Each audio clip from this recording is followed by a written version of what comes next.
और आप महलों में चल के देखो, तुम्हारी बड़ी बहन तुम्हारे इंतजार में बैठी है, और जैसे ही बड़ी बहन को नाम सुनो सो ऐसा लगो कि कारे पे पानी पड़ गया।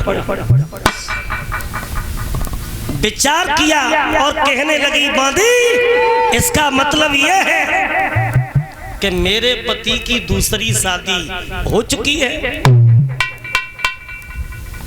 अगर मेरे पति की दूसरी शादी है तो इसी समय मेरे पति को मेरे पास में बुला। सो महाराज तान पाद आए तो जी आंखों में लाल लाल डोरे लेकर के कहने लगी, महाराज जब तुम्हारे घर में एक पत्नी थी तो फिर हमें क्या बाहर झोंकने को लाए हो। और क्रोध में आकर के अपने पति से बोली है,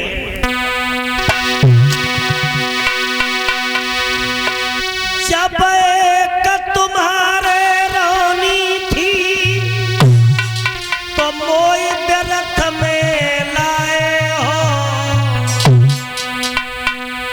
वो भोग करन को काफी थी, मोय का भार झोंकी बेलाए।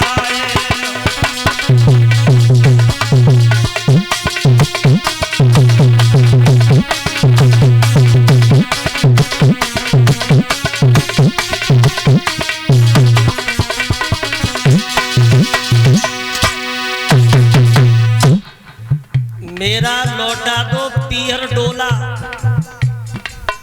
और मेरे जाने जा अवधपुरी पे पड़े गजब का ओला। जब तुम्हारे घर में एक पत्नी थी तो फिर हमें क्यों ले आए हो।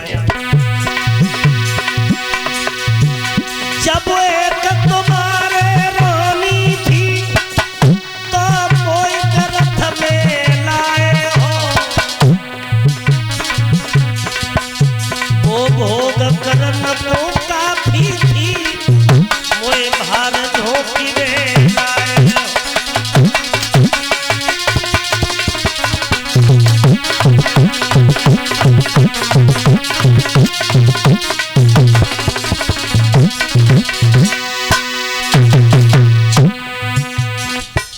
अब इतनोई एहसान करो, डोले को पीहर लौटा दो।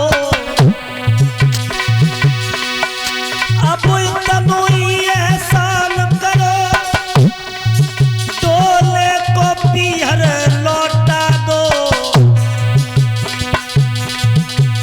पाइते भोग विलास करो, हमको मायके में बैठवा दो।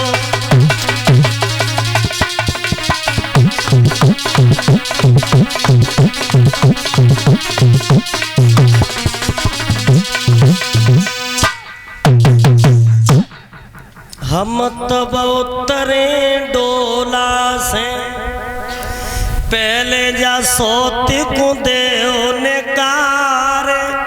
हम तब उतरे डोला से।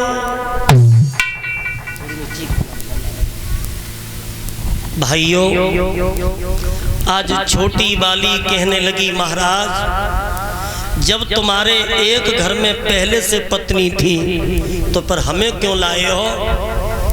मैं लौट के जा रही हूँ, और जैसे ही लौट के चली तो बड़ी वाली रानी सुनीति ने आकर के और अपनी सौत के दोनों पैर पकड़ ले और रो करके बोली, बहन अगर तू लौट के जाएगी तो पति का बहुत बड़ा अपमान हो जाएगा। अगर तू लौट के जाएगी तो मैं जहर खा के मर जाऊंगी। लेकिन छोटी वाली को रहम नहीं आया। सो जैसे ही बड़ी वाली ने पैर पकड़े, सो ऐसी छाती में लात दी कि बेचारी वो जमीन पे गिर गई। तो मैया ने अपनी सौत के पाए ना छोड़े। रो करके बोली, बहन तुमने मेरी छाती में लात मारी, इसका मुझे कोई दुख नहीं है। दुख केवल एक बात का है कि तेरे बच्चा हो जाता तो पति का नाम चल जाता।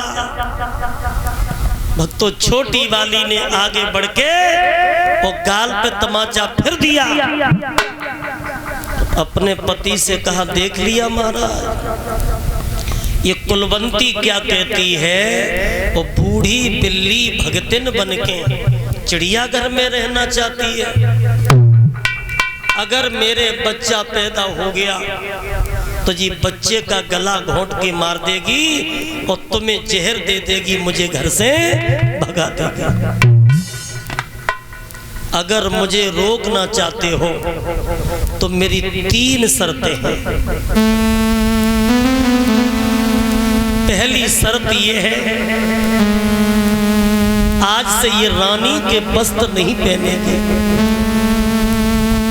एक फटी गजी की साड़ी पहन करके अपना जीवन यापन करेगी।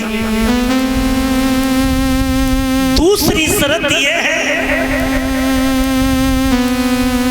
ये महलों के अंदर नहीं रहेगी, महलों के बाहर खेतों में झोपड़ी बना दी जाएगी और झोपड़ी में रह करके महलों के कौवा मारेगी। और तीसरी शर्त, इसे शुद्ध भोजन नहीं मिलेगा, एक सेर जौ पीसेगी और खाएगी। तो माताओं, राजा भी पीठ फेर के रो रहे थे, तो सुनीति ने अपनी सौत के पैर तो छोड़ दिए और पति के पैर पकड़ करके रोने लगी, महाराज आप क्यों रो रहे हो? रोना तो मेरे जीवन में है, रोना तो मेरी किस्मत में है। और अगर भगवान ने को पुत्र दिया होता तो आज छोटी बहन मेरी छाती में लात नहीं मारती।